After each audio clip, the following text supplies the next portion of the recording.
to figure out how you made your wife enjoy whiskey, because I can't get my wife to drink bourbon with me for. Well, So it's an interesting story.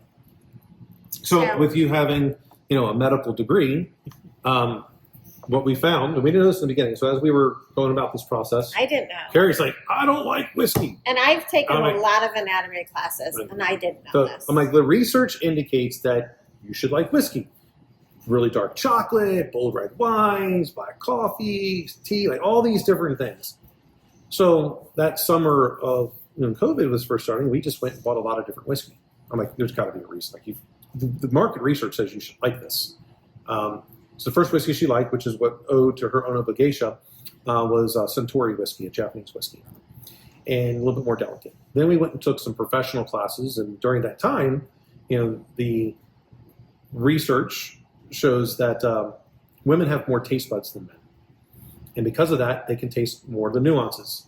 Which is also why there are more super tasters that are women versus men. And so they're tasting typically too much heads. 92% of the distillers in the world are men. And so we're having men make whiskey for men. If there's anything wrong with that, it's just that unless you found a really good distiller that was very sensitive to the heads, Yeah. then it's going to have too much heads. And that's when people say, oh, that's too strong or it's too bitey. They're really saying is, it's got too much heads in it for them. When people, which I hate when people say it's smooth. Well, I would hope it's smooth, but it's really like it should be.